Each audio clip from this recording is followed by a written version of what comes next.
हे कुठं गँग चालली आता बहुतेक चालले एवढे बुड्याला पाहिले. दुसरं काय कुठं रे?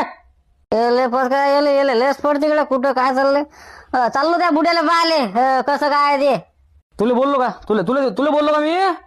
शांताराम पुढे पुढे म्हटलं पुढे. तू पुढे ना, तू तू मागा काय राहिला? पुढे पुढे. हो हो आलो आलो आलो. कसं भाऊ, कसं मी मोठ्या माणसाला बोलत असतो, लहान लहान लेकरा नाही नसतो लागत मी. मग मी काय म्हणतो, का रे शांताराम, का रे काय कुठं चालला तू? हो ना थांब ना तू एकदा झपाट्यात पळव रे तू. तुला नाही का नाही ते तोंड असं मोडलं का नाही मान बोलून ठेवतो. हो बर बर बर, आम्ही लहान लेकर तुम्ही मोठे माणसं बस. तुला नाही बोललो म्हटलं. शांताराम, कुठं चालला म्हटलं तू?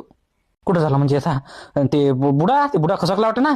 चाललो होते त्याला पाहिले आता. पण आता ते म्हणजे ते ऐकूनच मला कसं तरी झालं, असं अंगाला असे काटे झाले माझ्या अंगाले. का सांगा तुला आता, पण लय खराब झालेलं काय. ते बुडाला चांगला होता बे, एवढा लोक मरायलाच पाहिजे.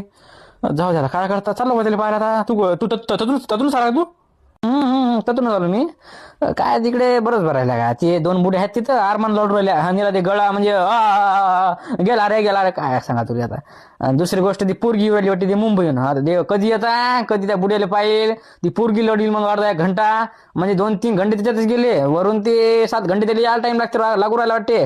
मला तर वाटते ही बॉडी 100% 12 वाजता दे. नारायण बुडा मसनात म्हणजे 12 वाजता होते 12ले. गोष्ट करू रातची 12. पागल झाला का एवढा उशीर? अरे उशीर नाही म्हणजे मी का मजाक करू का? स्वतः फोन लावला म्या, स्वतः फोन डायरेक्ट फोन लावला म्या. नंबर होता माझ्याजवळ, लावला फोन. काय म्हटलं कुठपर्यंत आहे म्हटलं. जस्ट निघालो म्हणे. आता सांगा बरं तुम्ही, आता निघाला तर कधी घरी येईल कधी काय होईल. मला तर वाटते 11-12 वाजता. 100% म्हणजे काय लिहून घे लिहून.